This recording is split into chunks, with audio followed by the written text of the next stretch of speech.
Oke, jadi sekali lagi teman-teman kita akan membahas tentang cedera torak ya.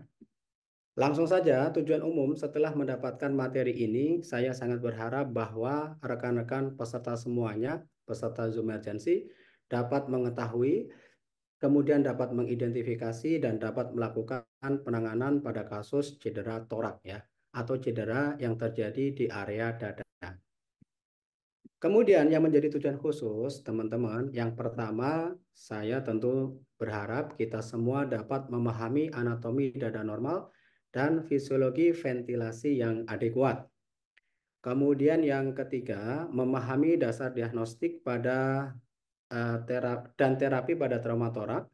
Kemudian yang ketiga, mengetahui indikasi stabilisasi dan transport pada trauma torak. Serta yang terakhir adalah melaksanakan tindakan pertolongan pertama pada kasus cedera trauma torak ya. Nah, teman-teman, kita awali dari subtopik yang pertama, yaitu kita akan mengulas ya kembali tentang anatomi torak. Teman-teman, seperti yang sudah kita ketahui bahwa di dalam rongga intratorak ya, itu terdapat dua organ yang sangat vital ya, yang menopang kehidupan manusia. Di dalamnya ada paru-paru yang bertanggung jawab dalam aspek breathing dan juga ventilasi. Kemudian ada jantung ya, yang tentu bertanggung jawab terhadap sirkulasi. Karena dua organ tersebut sangatlah penting, maka Tuhan itu sangat adil teman-teman. Maka diciptakanlah rangka ya, kerangka yang berfungsi untuk melindungi dua organ tersebut ya, yaitu kerangka torak. Nah, teman-teman, untuk kerangka torak itu terdiri dari beberapa tulang. Yang pertama adalah tulang klavikula, lalu kemudian yang kedua adalah tulang sternum, dan yang ketiga adalah tulang koste. Jadi klavikula, sternum, dan juga koste ini merupakan beberapa tulang yang menyusun struktur rangka daripada torak dan berfungsi juga untuk melindungi dua organ yang vital tadi, yaitu paru-paru dan juga jantung. Nah, teman-teman, ini ada satu statement yang sangat menarik yang pernah disampaikan oleh American College of Surgeons di tahun 2018, di mana pernyataan ini termaktub ya atau tertuang di dalam modul ATLS, Advanced Trauma Life Support yang terbaru 10 edition 2018. American College of Surgeons menyampaikan teman-teman bahwa trauma torak atau cedera dada ini dapat menjadi penyebab kematian kedua tercepat ya pada kasus trauma setelah masalah di airway. Tadi sudah disampaikan oleh Dr. Tri bahwa yang tercepat adalah airway, kemudian yang kedua adalah breathing. Lalu kenapa di sini disampaikan trauma torak, Pak? Hubungannya seperti apa? Jadi seperti ini teman-teman. Misalkan kita sedang menangani pasien dengan multiple trauma akibat peristiwa kecelakaan sepeda motor gitu kan. Setelah kita berhasil menangani airway, ya, patensi jalan nafas berhasil kita pertahankan, gargling, snoring, crowing sudah kita atasi. Kemudian kita juga sudah melakukan suspend control dengan baik, artinya kita sudah memasang head immobilizer pada kepala, kemudian kita sudah memasang juga neck collar di daerah leher, lalu kemudian kita juga sudah meletakkan LSP ya untuk melindungi atau memproteksi spinal. Artinya suspend control sudah kita laksanakan, kemudian patensi jalan nafas sudah berhasil kita pertahankan, kemudian kita melanjutkan ke breathing. Paham ya? Jadi setelah A kan B. Breathing dan kontrol ventilasi. Seumpama pada saat kita kaji, kita temukan RR-nya adalah 40 kali per menit. Dengan saturasi yang sangat rendah, katakanlah 88 gitu ya. RR meningkat, saturasi rendah. Nah, ini teman-teman, anjuran dari ahli traumatologi dunia, kita diminta untuk langsung memberikan oksigen konsentrasi tinggi, aliran tinggi, yaitu menggunakan NRM atau non-rebreathing mask. Ya, jadi untuk mengatasi distress pernafasan yang muncul pada pasien trauma, dianjurkan menggunakan NRM ya. Kita alirkan 10 dan dapat kita titrasi hingga 15 liter per menit ya. Target untuk capaian saturasinya adalah lebih dari atau sama dengan 95%. Nah, singkat cerita nih, kita sudah berupaya memberikan oksigen. konsentrasi tinggi ya, menggunakan NRM. Bahkan kita sudah melakukan titrasi hingga dosis maksimum, yaitu 15 LPM. Pada saat kita melakukan reevaluasi, kita ulang kembali pemeriksaannya, ternyata apa yang terjadi? RR masih tinggi, saturasi belum mencapai target.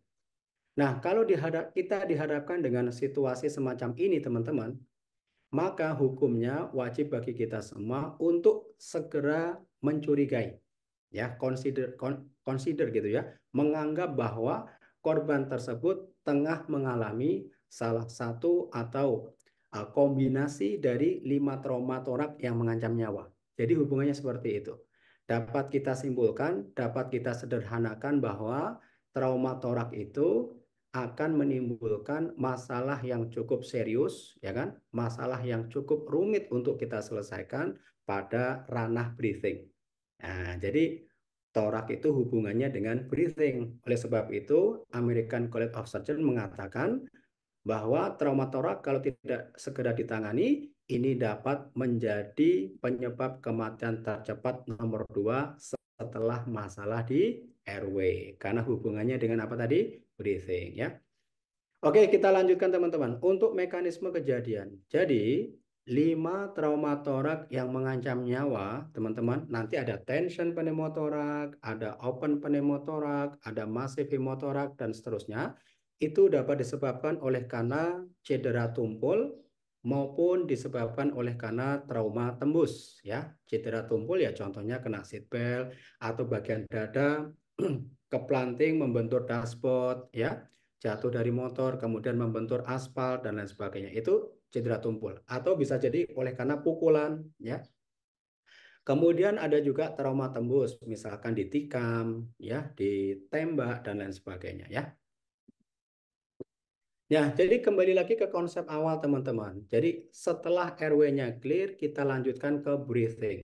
Seandainya kita sudah memberikan oksigen konsentrasi tinggi menggunakan NRM, ya, apabila kita lakukan reevaluasi, ternyata saturasinya tidak mencapai target yang kita harapkan, yakni lebih dari 95%, maka teman-teman harus membuat konsiderasi, menganggap ya bahwa korban tersebut tengah mengalami salah satu atau kombinasi dari 5 trauma torak yang mengancam nyawa. Oleh sebab itu, teman-teman tidak boleh tinggal diam. Yang harus Anda lakukan adalah bergeser. Ya, dari memberikan oksigen sekarang kita bergeser segera melakukan pemeriksaan umum terhadap torak.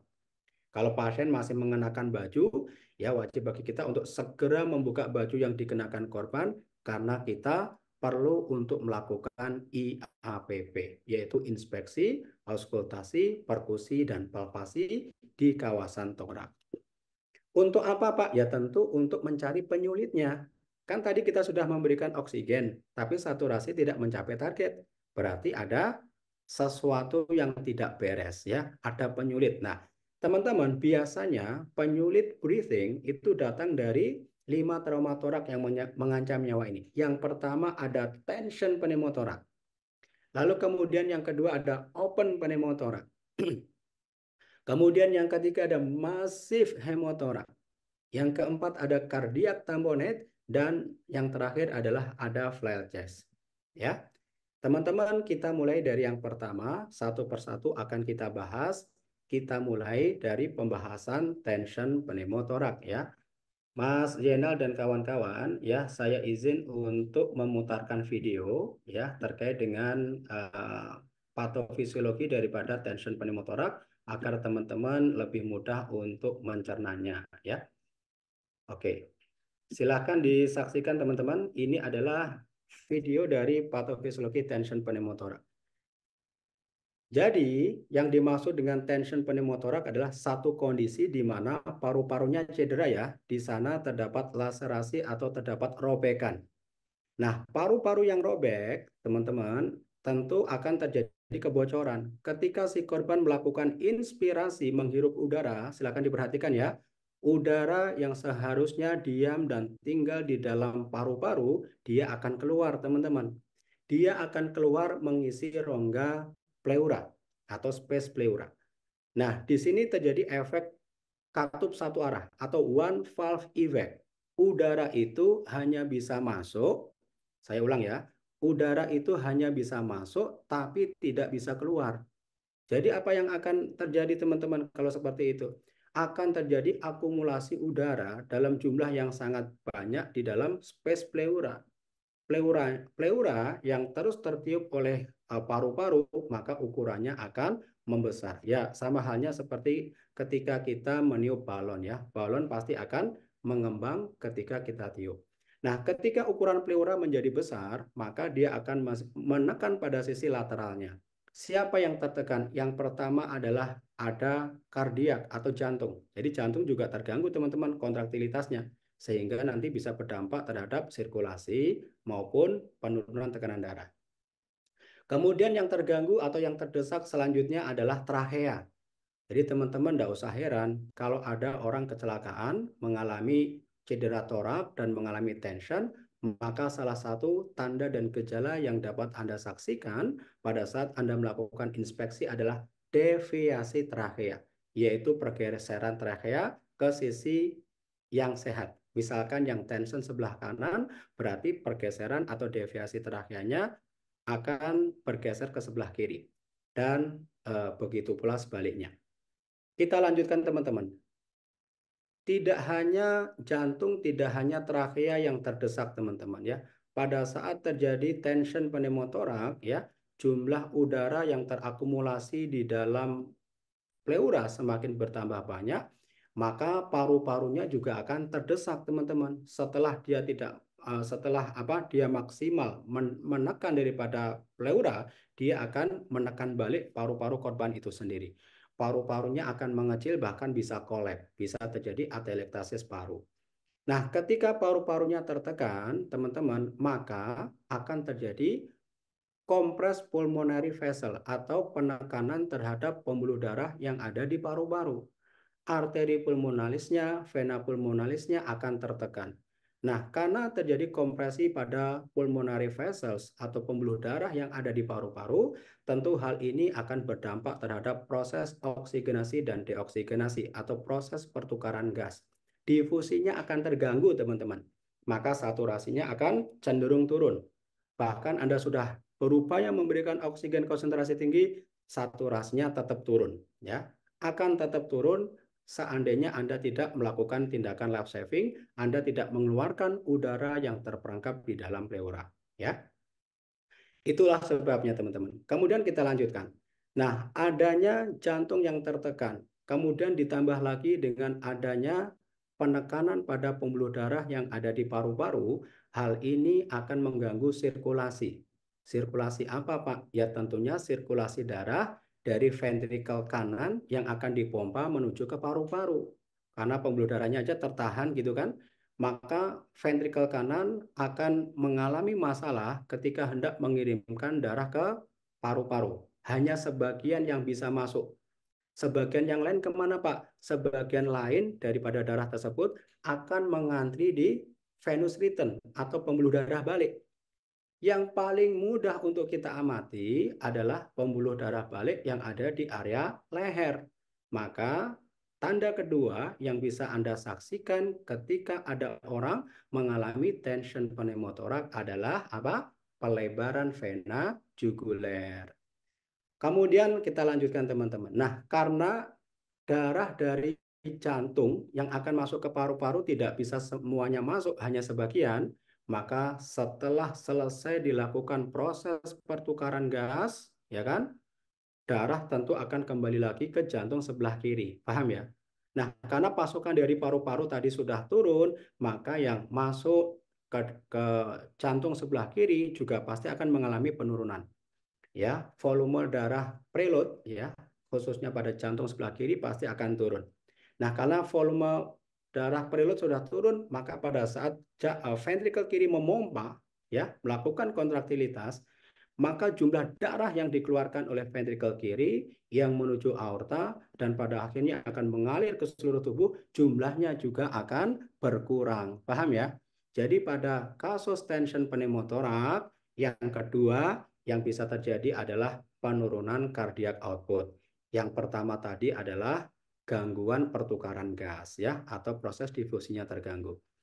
Oleh sebab itu teman-teman dapat kita pahami bahwa kalau breathing-nya terganggu, ya, apa tadi? Saturasinya sangat rendah gitu ya. Kemudian sirkulasinya juga terganggu, ya kan? Tensinya sangat rendah. Maka disebutkan dalam modul ATLS, teman-teman, tension pneumotoraks ini dapat menyebabkan kematian dalam kurun waktu yang sangat cepat.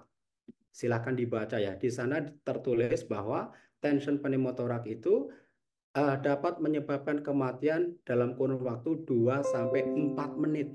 Ya, jadi sangat singkat. 2 sampai 4 menit itu singkat sekali teman-teman. Oke, kalau Anda tidak mampu mengenali tanda dan gejalanya, kemudian Anda hanya diam diri tidak melakukan tindakan life saving, ya selesai. Kenapa secepat itu, Pak? Jelas ya. Karena breathing dan sirkulasi terjadi masalah dalam kurun waktu yang bersamaan. Ya toh? Saturasinya sangat rendah, tensinya turun. Ya, terjadi shock obstruktif namanya. Itu adalah shock yang disebabkan oleh karena bendungan akibat tension pneumotoraks. Sehingga teman-teman sebagai tenaga kesehatan ya, kita memiliki kewajiban untuk mampu mengenali ataupun menegakkan diagnosa trauma toraknya dengan cepat, kemudian kita dengan cepat dan tepat pula memberikan tindakan life saving. Sekarang kita bahas tanda dan gejala dari tension pneumotoraks. Yang pertama adalah jejas di sekitar dada. Jadi ketika teman-teman membuka pakaian yang dikenakan oleh korban, kemudian Anda lanjutkan dengan inspeksi, maka akan Anda lihat dengan jelas adanya jejas. Jejas itu ya seperti memar, kebiruan, gitu kan? Oke. Kemudian yang kedua, distensi vena jugularis tadi ya, di bagian vena juguler ya, itu akan terjadi distended atau pelebaran. Ini merupakan manifestasi ketika darah yang akan masuk ke jantung, dari jantung kemudian masuk ke paru-paru itu mengalami tahanan, sehingga terjadilah antrian darah ya. Kemudian yang ketiga adalah deviasi trakea menjauhi sisi yang sakit. Jelas, kalau tensionnya yang kanan ya, maka deviasinya ke kiri. Kalau yang tension yang kiri, deviasinya ke kanan. Kemudian tanda yang keempat adalah ketika Anda melakukan auskultasi, Anda akan mendapatkan sebuah data. Hilangnya suara nafas di salah satu hemitoraks. Jadi ketika kita menggunakan stetoskop, kemudian kita berupaya untuk mendengarkan suara bunyi paru-paru, Anda akan mendapatkan hasil kajian yang beda. Ya, pada paru-paru yang sehat itu terdengar suara vesikuler. Normal kan? Nah, pada paru-paru yang mengalami tension pneumotoraks, karena posisi paru-parunya terus terdesak ya dan makin kecil ukurannya, maka suara paru yang terdengar juga semakin lama semakin kecil, semakin lama semakin menjauh, gitu ya. Kemudian ciri yang kelima, teman-teman, ketika Anda melakukan perkusi pada ICS-nya, setelah IG-nya, Anda akan mendapatkan suara hipersonor. Di bagian yang sehat sonor, tung tung tung tung tung tung, misalkan begitu. Di daerah yang tension, ketika Anda ketuk, ketika Anda perkusi, maka suaranya akan lebih nyaring, tung tung tung, gitu kan? Itu adalah namanya hiperresonansif yang terjadi akibat adanya udara yang masuk dan terperangkap dalam jumlah yang sangat banyak di space pleura. Kemudian ciri selanjutnya adalah distress pernafasan, RR meningkat, dan tentu saturasinya akan sangat rendah.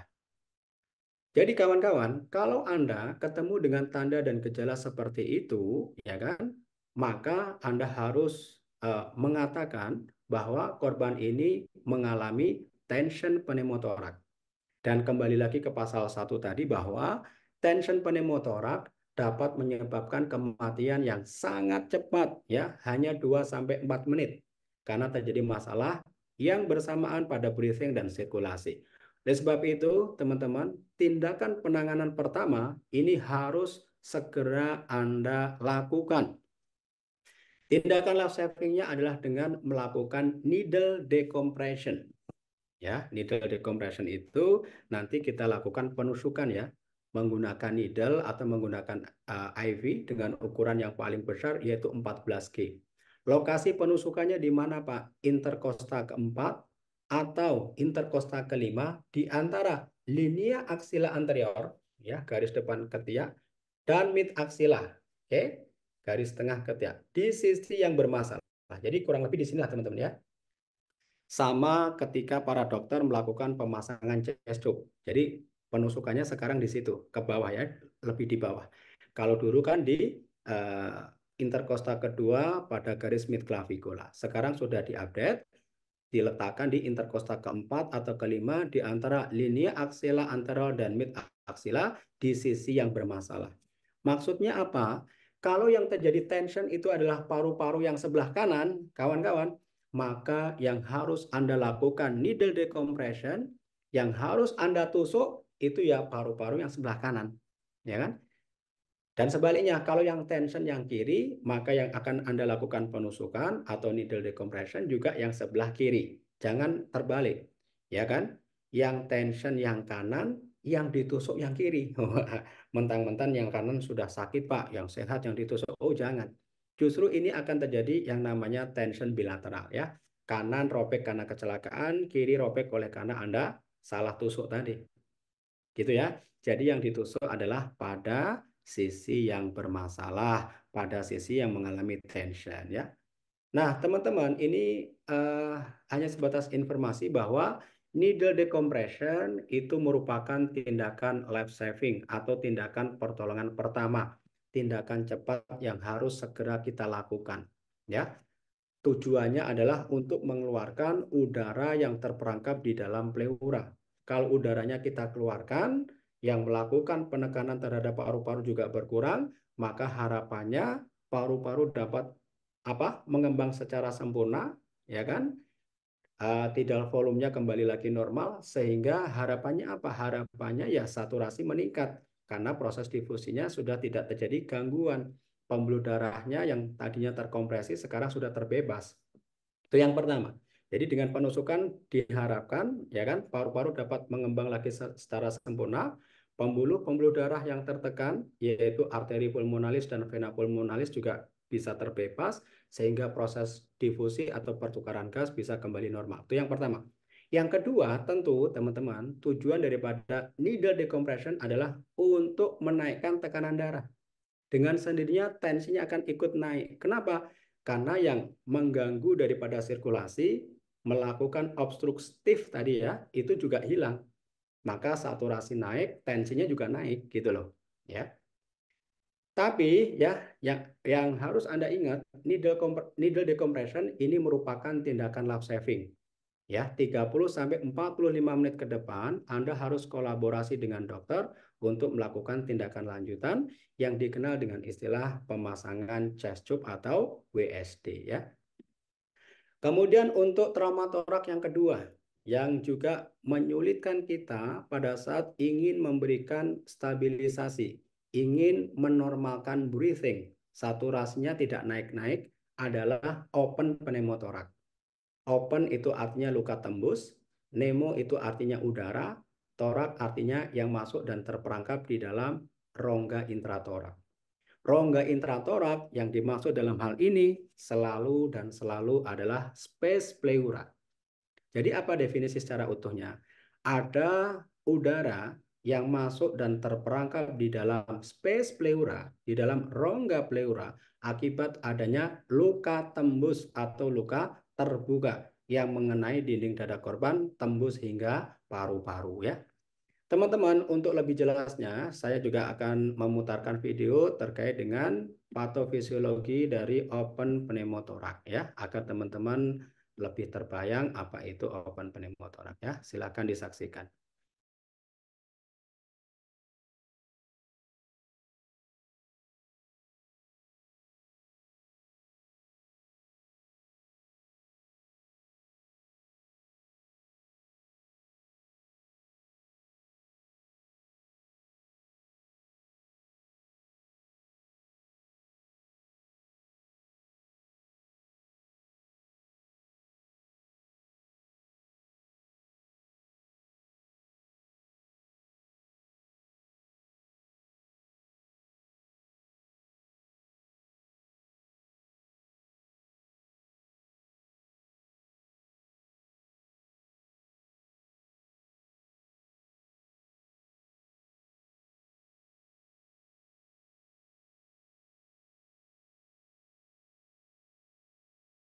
saksikan tentang video patofisiologi dari open pneumotorak ya. Seperti yang Anda saksikan, ketika terjadi luka tembus di bagian torak yang mengenai dinding dada korban ya, tembus hingga mengenai paru-paru ya, maka seperti yang baru saja Anda saksikan, ketika si korban inspirasi menghirup udara, ketika orang inspirasi itu kan tekanan intratorak lebih kecil ya daripada tekanan yang ada di lingkungan sekitar.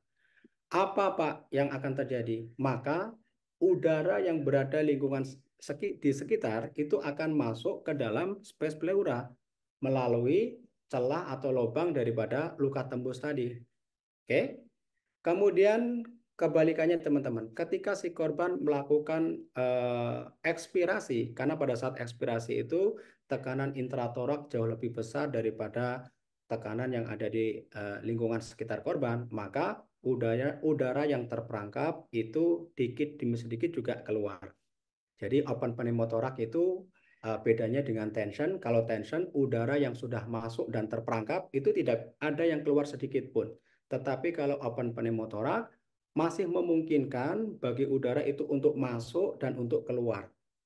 Tapi satu hal teman-teman, ini ada informasi penting bahwa antara udara yang masuk di dalam intrapleura ya dengan udara yang keluar yang berhasil keluar ketika si korban ekspirasi itu ternyata tidak sebanding. Kalau kita melihat beberapa jurnal dan evidence base yang lain, ya kan, itu perbandingannya 4:1, ya, yang 4 masuk, yang keluar 1, ya. Kenapa lebih banyak yang masuk, Pak, terperangkap di dalam pleura? Iya, karena yang masuk di dalam pleura itu tidak hanya udara dari lingkungan sekitar tadi, teman-teman, ya, tetapi juga berasal dari paru-paru yang robek pada saat terjadi kasus open pneumotorak ini. Pada saat inspirasi, ya, menghirup udara, tidak hanya udara di lingkungan yang keluar, tetapi udara yang seharusnya diam dan tinggal di dalam paru-paru, dia juga ikut keluar. Jadi udara paru-paru keluar mengisi pleura, udara di lingkungan juga masuk mengisi pleura. Gitu kan? Nah, makanya jumlah udara yang masuk itu lebih banyak daripada jumlah udara yang keluar. Kurang lebih 4:1. Oleh sebab itu, teman-teman, kasus open pneumotorak, kalau tidak kita tangani dengan cepat, kita tidak tangani dengan sesegera mungkin, maka open pneumotorak bisa berkembang menjadi tension pneumotorak atas dasar perbandingan yang tidak seimbang tadi, yang tidak equal ya, antara yang in dengan yang out ya. Oke, jadi yang menjadi tanggung jawab kita apa, rekan-rekan sejawat semua? Ya sama, kita harus mampu mengenali tanda dan gejalanya, menegakkan diagnosanya dengan cepat, dan memberi tata laksana awal yang cepat dan tepat. Oke, kita bahas tanda dan gejalanya terlebih dahulu. Open pneumotorak yang pertama adalah bunyi nafas meredup pada sisi yang cedera. Jadi lagi-lagi nih teman-teman, ketika kita melakukan auskultasi menggunakan stetoskop ya tentu ya, kita bandingkan nih antara paru-paru atau dinding dada korban lah, yang sehat dengan yang sakit. Yang sehat itu yang tidak terdapat cedera, yang sakit itu berarti yang terjadi luka tembus, itu Anda akan mendapatkan bunyi paru yang beda. Yang sehat ini bunyi paru atau bunyi nafasnya masih vesikuler, normal. Sedangkan pada kawasan yang cedera, yang terdapat open pneumotorak, ketika Anda auskultasi, bunyi parunya makin lama makin kecil, semakin tidak terdengar. Kenapa? Loh, semakin terdesak paru-parunya oleh udara yang terperangkap ya. Kemudian ciri yang kedua adalah sucking chest wound, teman-teman. Ya, sucking chest wound itu gerakan seolah-olah menghisap yang dilakukan oleh luka tembus yang berada di daerah torak. Maksudnya bagaimana, lihat teman-teman, ini adalah dada seseorang ya yang kebetulan terkena luka tembak. Nah, ya, di sekeliling luka tembak ya itu ada darah kan. Ketika nanti si korban inspirasi, maka darah seolah-olah kayak tersedot ya, masuk gitu. Nah, ketika si korban ekspirasi ya, darah itu seolah-olah kayak keluar lagi, brush gitu. Brush. Nah, itu namanya adalah sucking chest wound. Nah, sucking chest wound ini bisa terjadi ketika diameter luka tembusnya ini lebih dari 2/3 dari diameter trakea korban. Ya, lebih besar ya. dari 2/3 diameter trakea. Kalau kecil enggak. Kemudian yang ketiga cirinya adalah kesulitan bernafas dan yang keempat nafas yang cepat. Nah, teman-teman, pada kasus open pneumotoraks ya, agar tidak berkembang menjadi tension pneumotoraks, Anda juga harus melakukan tindakan penanganan sesegera mungkin, yaitu dengan jalan melakukan occlusive dressing. Oklusif itu artinya bahan yang tidak memiliki lubang atau celah atau pori-pori ya, sehingga kedap terhadap udara, kedap terhadap cairan, nggak bisa ditembus. Dressing itu artinya balutan, ya. Kalau dulu kan menggunakan kasa 3 sisi, sekarang sudah tidak lagi boleh menggunakan kasa. Kenapa tidak boleh menggunakan kasa? Karena dianggapnya non-oklusif, ya, sehingga masih bisa ditembus oleh udara maupun oleh cairan. Oke, occlusive dressing contohnya apa? Kalau yang sudah diproduksi oleh pabrikan, contohnya ya ACS gitu ya, Acerman Cesil. Cesil ya, itu kan banyak di apotek. Atau ketika nanti Anda tidak menemukan Cesil ya, Anda harus survive. Caranya kita modifikasi. Pokoknya kita gunakan bahan yang bersifat oklusif. Contohnya teman-teman, kita dapat memanfaatkan aluminium foil. Kita dapat memanfaatkan mika, kita dapat memanfaatkan plastik ya. Kita gunakan untuk menutup lukanya, lalu kemudian kita plaster 3 sisinya, kanan, kiri, atas. Nah, ya, yang bawah sengaja dibuka. Kenapa sengaja dibuka, Pak? Nggak semuanya diplaster. Ini justru untuk menimbulkan efek katup satu arah dan mencegah timbulnya tension. Efek katup satu arah itu maksudnya ketika si korban inspirasi, maka oklusifnya akan ketarik plek gitu ya, dan luka akan tertutup sehingga udara dari luar yang ingin masuk ke dalam pleura itu nggak bisa masuk. Dan sebaliknya ketika si korban ekspirasi ya mengeluarkan udara, maka occlusive dressingnya akan tertiup ya dari dalam, maka dia akan terangkat ke permukaan dan udara itu bisa keluar. Jadi teman-teman, yang namanya efek katup satu arah adalah kita menciptakan sistem bagaimana agar udara itu tidak bisa masuk ya, tapi udara yang sudah terperangkap di dalam pleura itu dikit demi sedikit bisa keluar.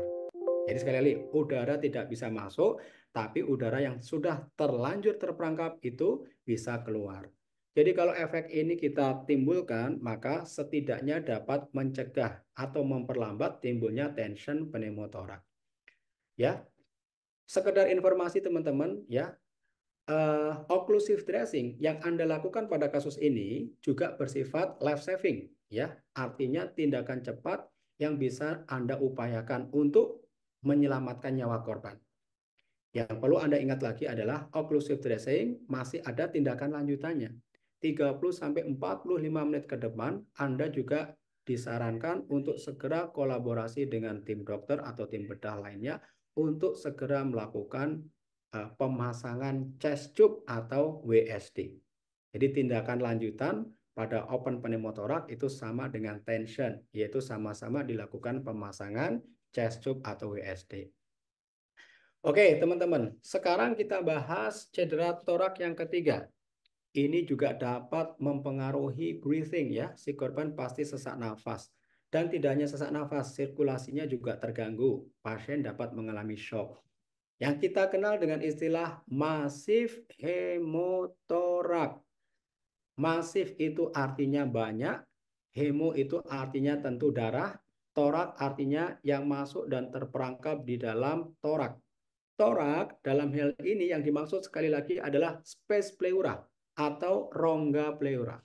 Jadi apa masif hemotorak itu? Masif hemotorak adalah ada darah dalam jumlah yang sangat banyak, yang sangat masif, yang terakumulasi di dalam space pleura atau yang memenuhi space pleura.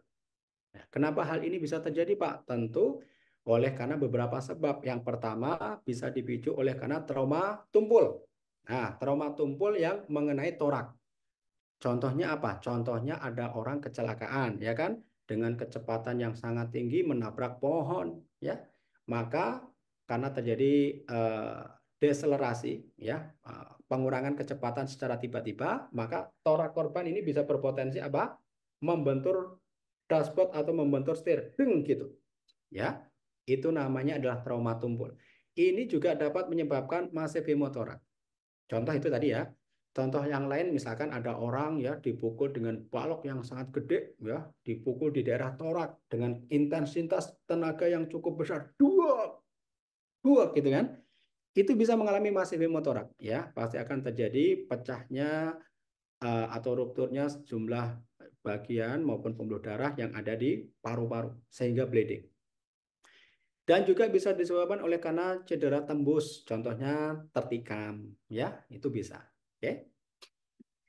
Nah, teman-teman yang dimaksud massive hemothorax itu apa? Terdapat darah yang terperangkap di dalam pleura, jumlahnya sangat banyak, yakni ini dari ATLS ya, jumlahnya adalah lebih dari 1,5 liter.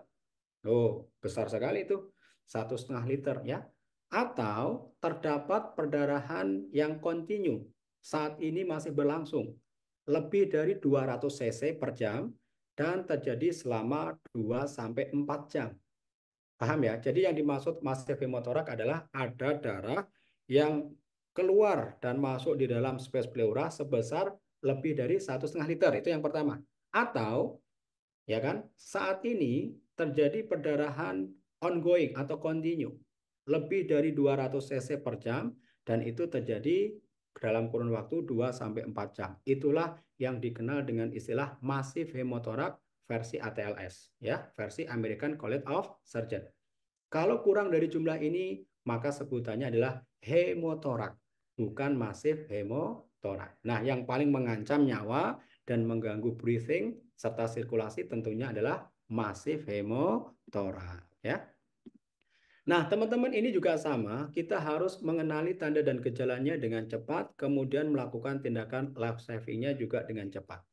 Apa tanda dan gejalanya? Yang pertama adalah ekspansi dada tidak simetris. Jadi ketika Anda amati pengembangan dada kanan dan kiri itu tidak equal teman-teman ya. Yang satu ngembang dengan baik ya kan. Yang satu sisi yang mengalami massive hemothorax dia akan tidak mengembang ya. Itu namanya ekspansi dada yang tidak simetris. Kemudian yang kedua adalah tachypno, RR meningkat. Kemudian yang ketiga suara nafas menjauh pada sisi yang sakit. Kenapa? Karena pada sisi yang sakit paru-parunya tertekan oleh banyaknya darah ya, sehingga ukuran paru menjadi kecil dan tentu keberadaan darah ini akan mengganggu atau menghambat daripada pendengaran kita. Sehingga menyebabkan suara nafasnya makin lama makin kecil. Kemudian ciri yang keempat adalah terdapat tanda klinis shock ya. Pucat, akral dingin, nadi cepat dan lemah, tensi turun, GCS turun, urin turun. Itu pasti terjadi. Kenapa? Mengingat jumlah darah yang keluar adalah lebih dari 1,5 liter. Kemudian ciri yang terakhir adalah ketika Anda lakukan perkusi, pengetukan pada sela iga, teman-teman, Anda bandingkan kanan dan kiri beda. Pada yang sehat, ya, Anda ketuk suaranya sonor, tung tung tung tung tung tung gitu kan, sonor. Pada daerah yang cedera, yang mengalami massive hemothorax, ketika Anda ketuk, ya, maka akan menghasilkan perkusi yang redup, dep dep dep dep dep dep atau dullness ya, pada sisi yang sakit. Jadi teman-teman, ketika Anda mendapatkan tanda dan gejala yang semacam itu tadi, ya, maka Anda harus declare, ya, memberitahu yang lain bahwasanya korban yang kita tolong sedang mengalami massive hemothorax. Sehingga kita akan cepat melakukan penanganan, yaitu kontrol ventilasi dan sirkulasi. Kontrol ventilasi caranya bagaimana, Pak? Kalau RR-nya meningkat, saturasinya turun, maka kita perlu memberikan oksigen konsentrasi tinggi, NRM, ya. Target saturasi di atas 95. Kemudian kontrol sirkulasi. Jika sirkulasinya terganggu, nah, muncul tanda-tanda shock, pucat, akral dingin, nadinya lemah, tensinya rendah, GCS-nya makin turun, ya, makin oliguria, gitu kan, urinnya makin turun, maka kita harus segera memberikan resusitasi cairan. Ya, pasang epilen 2 jalur kanan dan kiri, upayakan epiketnya yang terbesar, kemudian kita guyur dengan menggunakan cairan kristaloid ya. Kemudian tidak hanya itu teman-teman, kita perlu kolaborasi dengan dokter untuk melakukan pemasangan chest tube. Terbayangkan kalau Anda hanya memberikan cairan tanpa kolaborasi dengan tim medis untuk melakukan pemasangan chest tube ya. Di awal saja paru-paru sudah tenggelam ya, oleh karena darah yang terakumulasi sangatlah besar. Masih ditambah lagi dengan cairan yang Anda berikan dari luar, makin tenggelam paru-paru korban, ya. Oleh sebab itu, pemasangan chest tube pada saat Anda melakukan resusitasi cairan pada kasus massive hemothorax sangat diperlukan, ya. Kalau darah terus-terusan keluar, terus bagaimana, Pak? Maka direkomendasikan oleh ahli untuk segera dilakukan open thoracotomy, ya. Kemudian 5 menit lagi ya teman-teman ya. Kita akan bahas berikutnya adalah cardiac tamponade atau tamponade jantung.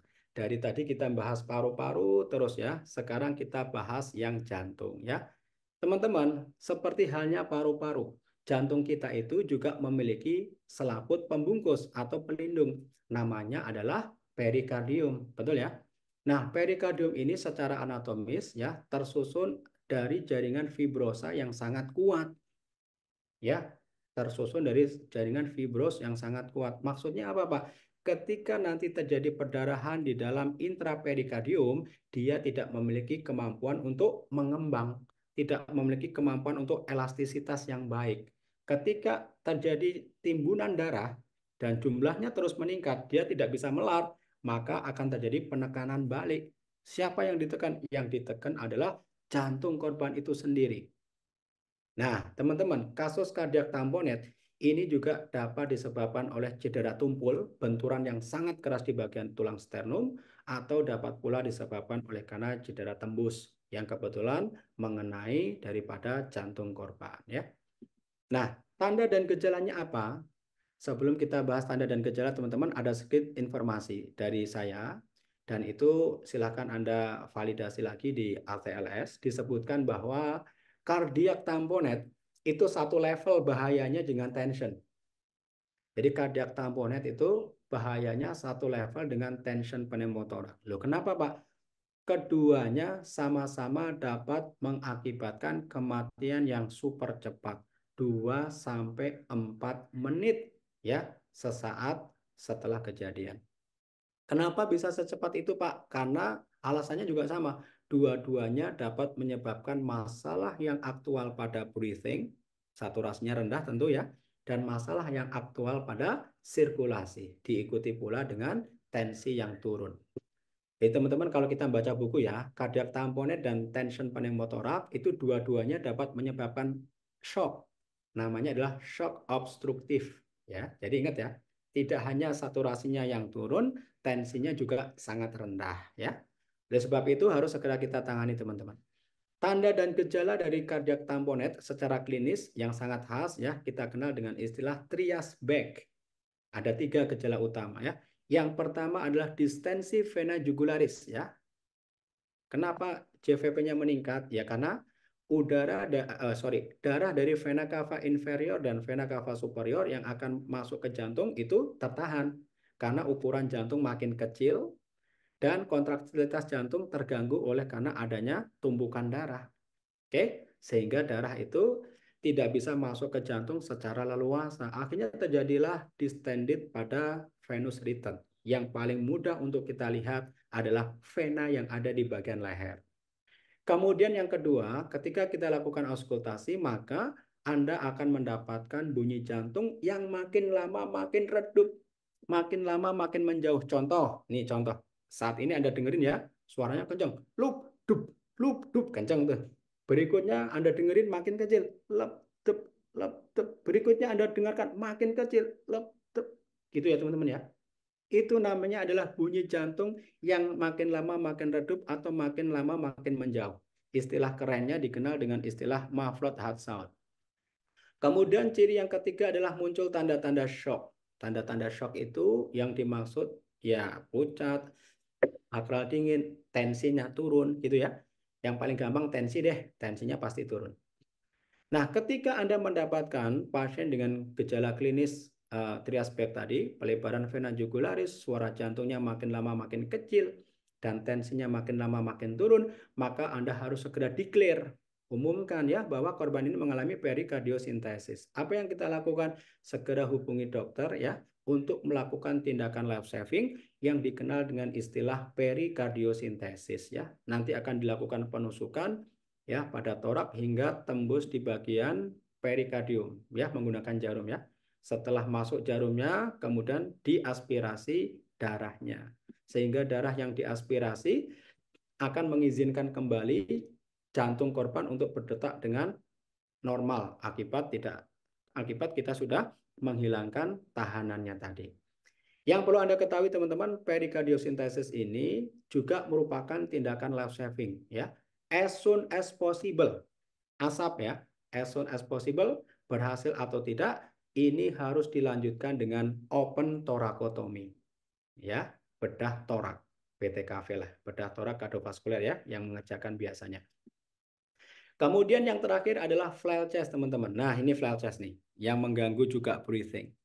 Flail chest itu bagaimana Pak batasan karakteristiknya? Batasan karakteristiknya adalah terjadi patahan pada beberapa tulang kostik. Oke, yang pertama ya, terjadi patah atau fraktur pada beberapa tulang kostik. Beberapa ya, artinya lebih dari satu. Silahkan lihat di contoh teman-teman. Itu kostik keempat, kostik kelima, kostik keenam patah ya. Dan syarat yang kedua, pada masing-masing tulang kostik yang patah, itu patahannya lebih dari satu.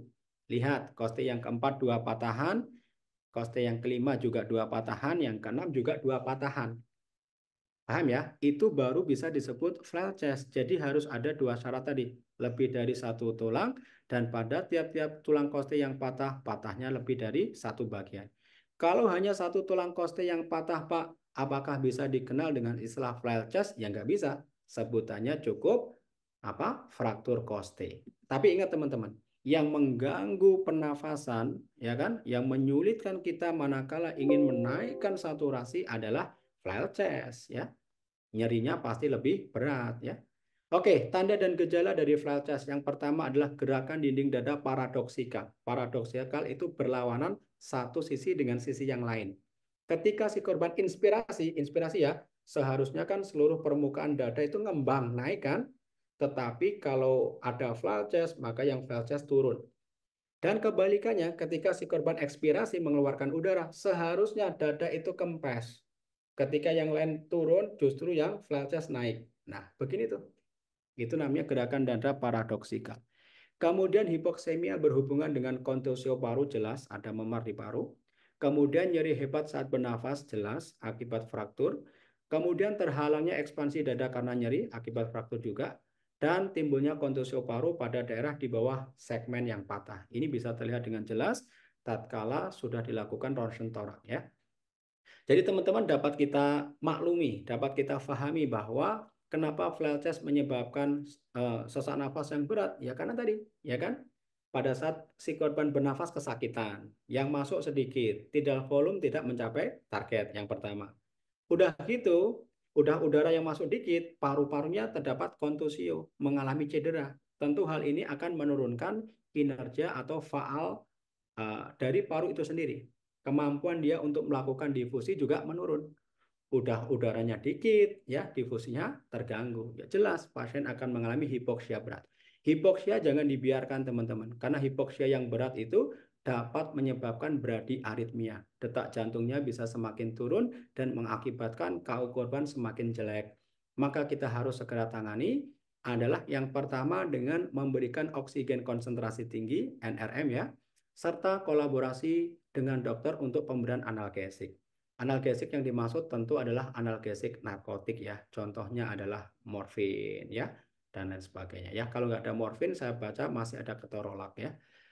Oke. Kemudian setelah diberikan oksigen konsentrasi tinggi dan pemberian analgesik, tindakan selanjutnya ini memerlukan bedah torak atau penting untuk segera dilakukan open thoracotomy ya. Nah, teman-teman, itu saja mungkin yang dapat saya sampaikan terkait dengan update penanganan cedera torak ya. Referensi ini sudah mengikuti petunjuk dari ATLS 2018 ya, edisi ke-10 dan kami sempurnakan juga dengan permasalahan yang ada di jantung dari American Heart Association 2020. Oke, demikian teman-teman. Untuk selanjutnya saya kembalikan lagi ke Mas Zainal Azhar selaku moderator pada giat sore hari ini. Dari saya kurang lebihnya mohon maaf. Wabillahi taufiq wal hidayah. Assalamualaikum warahmatullahi wabarakatuh.